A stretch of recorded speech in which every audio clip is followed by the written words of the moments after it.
Politics में तो ये हो रहा है कि विधायक लोगों को पेमेंट मिल रहा है, उसके बावजूद भी पब्लिक के अधिकारों का हनन करते हैं। उनके लिए जो पैसा खर्च होना चाहिए उसको भी मनोज तिवारी बोल रहे हैं कि ये तो भारे के आदमी है प्रशांत किशोर।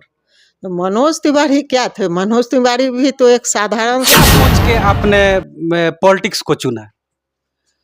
पॉलिटिक्स मैं आना तो नहीं चाहती थी, लेकिन मैंने प्रशांत किशोर बिहार इस बदहाल स्थिति में है, मोदी जी को भी जिताया गया इसी मन से कि वो बिहार को कुछ देंगे, नीतीश कुमार को भी इसी मन से जिताया गया, लेकिन इन लोगों ने जो बिहार के लिए प्रशांत किशोर जी के आंखों में जो सपना था उसको इन लोगों ने पूरा। नमस्कार, मेरा नाम रवि है, आप बस्ता बिहार न्यूज देख रहे हैं।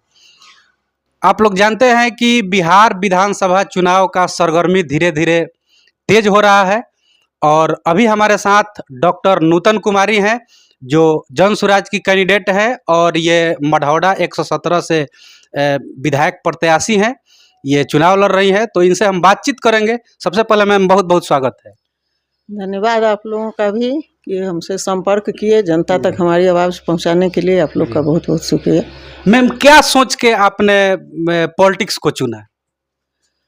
पॉलिटिक्स मैं आना तो नहीं चाहती थी, लेकिन मैंने प्रशांत किशोर की आवाज़ जो सुनी और उनके विचारों को सुनने के बाद जो उन्होंने कहा कि अच्छे लोग और ईमानदार लोग अगर ड्राइंग रूम में बैठ के सिर्फ बात करते रहेंगे कि समाज में भ्रष्टाचार है, सरकार गलत काम कर रही है, सरकार सही से काम नहीं कर रही है, तो इन सब बातों को बैठ के चर्चा करने से कुछ होने वाला नहीं है। लोगों को बाहर आना पड़ेगा, अच्छे लोगों को बाहर आना पड़ेगा, तभी जाके बिहार की स्थिति हो या और भी देश के राजनीति को हम बदलने में कामयाब हो सकेंगे। तो चूँकि इतना ज़्यादा भ्रष्टाचार हो चुका है पॉलिटिक्स में, मैं नहीं आना चाहती थी।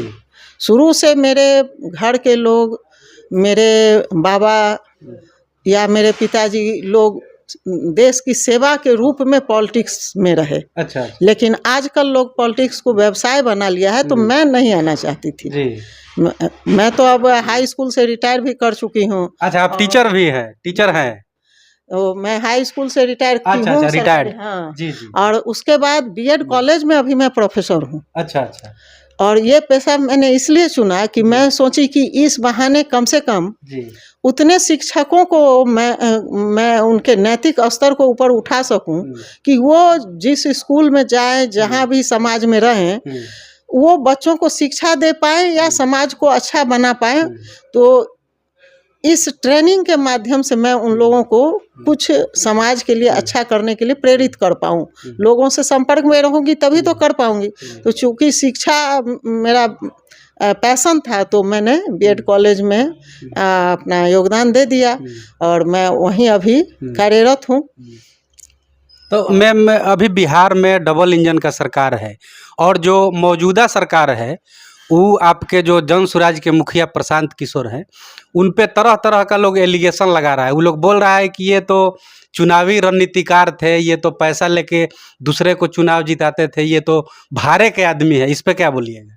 मनोज तिवारी बोल रहे हैं कि ये तो भारे के आदमी है प्रशांत किशोर।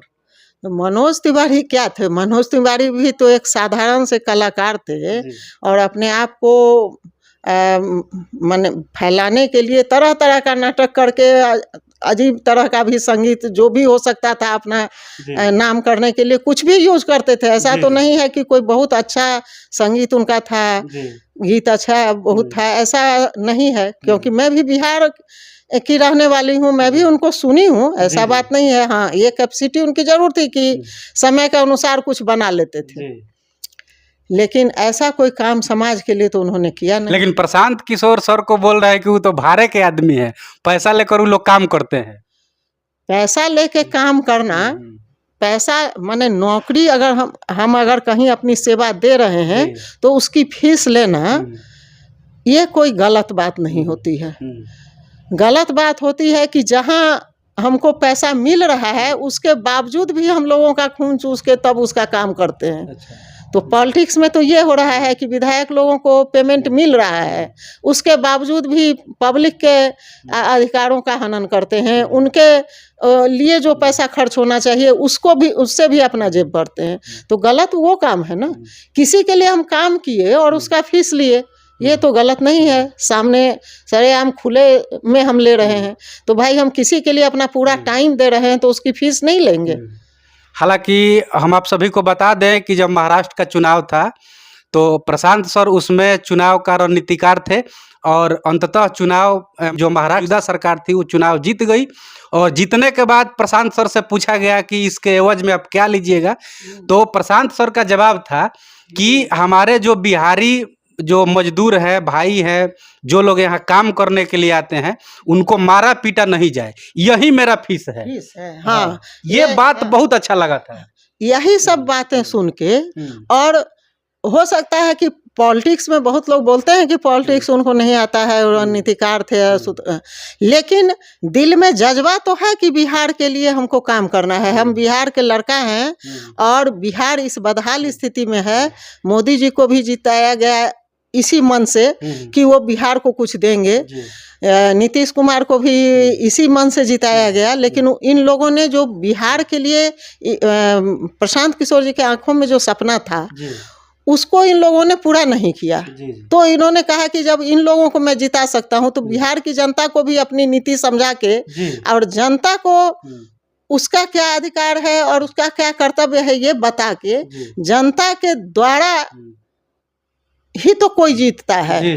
तो जनता को जागरूक करके अगर हम बिहार को जिताएं तो शायद बिहार की भलाई होगी। मैम, आपने मढ़ौरा विधानसभा को क्यों चुना? क्योंकि छपरा भी है, बनियापुर है।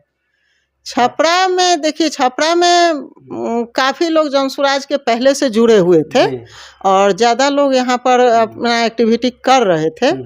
उसके बाद जनसुराज में मैं थोड़ा सा देर से जुड़ी, सोच समझ के, क्योंकि आप समझते ही हैं कि शिक्षक जो होते हैं कुछ बातों को ज़्यादा परखते हैं कि ये काम सही होगा कि नहीं होगा। और चूंकि राजनीति में लोग आज भी आप देख ही रहे हैं कि उन पर इतना एलिगेशन लग रहा है, तो कहीं ना कहीं मैं इस बात से डरती थी कि ऐसा न हो कि कल को हो कि आप विधायक बनने के लिए किसी के साथ जुड़ गए, तो ऐसा हम पर ब्लेम न लगे, चूंकि मैं ऐसा परिवेश से नहीं आई हुई हूँ।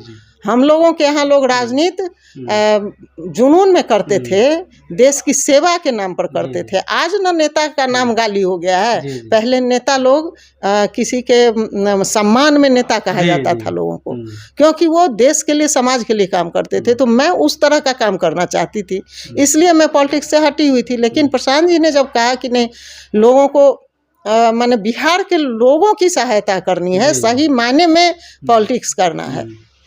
अच्छा मैम, अभी का जो परिवेश है, अभी वर्तमान टाइम जो चल रहा है, इसमें लोग कह रहे हैं कि हमको युवा नेता चाहिए, यंग नेता चाहिए, तो इस पे क्या बोलिएगा? युवा नेता सही है, लेकिन एक्सपीरियंस के हिसाब से तो अभी उनमें कमी रहती है। और युवा का क्या मतलब है, वो 50 साल के भी लोग युवा ही कहलाते हैं 50 साल तक, तो वैसे लोग भी हैं माने। लेकिन 15 साल 20 साल के लोगों में तो एक आंधी वाला जुनून होता है, अनुभव की कमी होती है। तो कहीं भी समाज जो है बैलेंस करके चलता है, समाज को एनर्जी भी चाहिए और स्थिरता भी चाहिए। तो युवा भी चाहिए और बुजुर्ग भी चाहिए। जो युवाओं में जब आक्रोश आ जाए, उन्माद आ जाए, तो उस समय उनको कंट्रोल कर सके। और जो बुजुर्ग हैं उनको ऊर्जा भी चाहिए, इसलिए युवा भी चाहिए। तो समाज में दोनों तरह के लोगों की जरूरत है, ऐसा नहीं है कि सिर्फ युवा वर्ग ही चला लेगा। चलिए सपोज कीजिए कि आप जनसुराज से विधायक बन गई, तो क्या कीजिएगा मढ़ौरा के जनता के लिए?